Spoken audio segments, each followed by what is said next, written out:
Hi, in this tutorial I'm going to show you how to sharpen images in Photoshop using the high pass filter.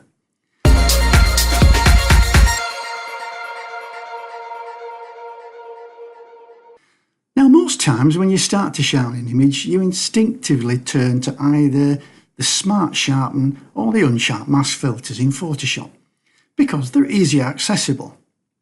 However, there is a hidden gem for sharpening in the form of the high pass filter. Now this is not technically a sharpening filter, but it can give us results as good as or even better than the sharpening tools available in Photoshop. Now it's a fact that sharpening is actually smoke and mirrors. In that your image is blurry, it's blurry. And we can't invent sharp detail if our image has none. However, we can add apparent sharpness effectively to a soft image. And we do this by identifying the high contrast edges in the image and making our dark side darker and our light side lighter. And this increase in contrast our eyes pick up as sharpening. Now the high pass filter has the ability to detect these edges while ignoring areas that are not an edge. We can then combine the results of the high pass filter with one of Photoshop's blend modes to sharpen the edges while leaving the rest of the image untouched. It is very cool. Now I have created an action to set up these layers for you, and I've done a free ebook, and this ebook just gives you step-by-step instructions on what we're going to do next. If you want both of these, they are available as a download. Just click the link underneath the video. Okay, let's crack on. Wherever we can, it's useful to work non-destructively. So we first need to convert the image to a smart object, so we can apply the high pass filter as a smart filter. Now this keeps the sharpening effect separate from the image, and it avoids making permanent changes and ruining your photo. Now if we look at the layers panel here, we can see the newly opened image as a background layer. Now one method, or the easiest method that I like to convert to a smart object, is to go to the panel flyout menu, which is up in the layers panel up here, and choose Convert to Smart Object. And that's it done. You can see by the little symbol, the little doohickey symbol in the corner, that this is now a smart object. Now we're going to select the high pass filter. We're going to go up to the filter menu and down to other, and we're going to select high pass. And this opens the high pass dialog box. Now the high pass filters dialog box is very easy to understand. There's a preview window and there's a radius slider. Now the high pass filter detects edges in the image.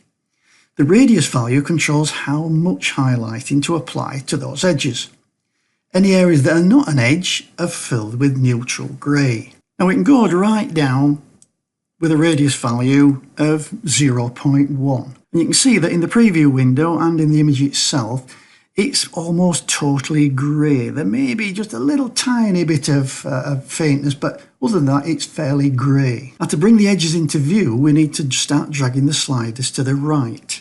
So we pull it a little bit like this, and we start to see some detail appearing. Now I think somewhere around 2 pixels, you can see that there's quite a bit of detail coming through in the actual subject itself, in the hair and the eyes, but there's still quite a lot of grey. Now this radius value, to get this to happen, will depend on your image itself, on the image that you are actually using. Now how does this radius value work? Well, the radius value controls the amount of highlighting and darkening that's been applied to the edges. But that's really a little bit simple. What the radius value actually does, it determines how many pixels on either side of an edge that should be considered part of the edge. For example, a radius value of 1 pixel would mean that Photoshop would include only a single pixel on either side of the edges that it's found. 1 pixel on the right side and 1 pixel on the dark side.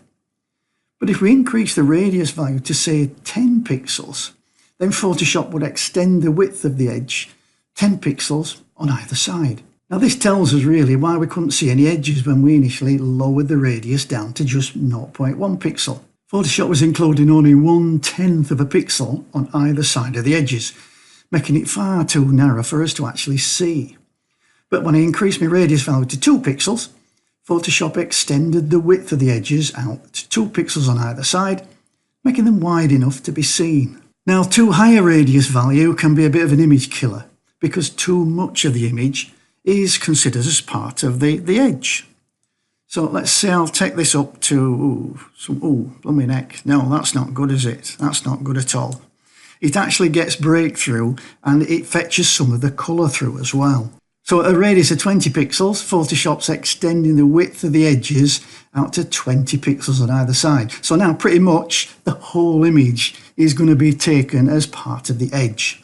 And the image you can see now, it's a horrible halo effect with the colour breaking through the grey.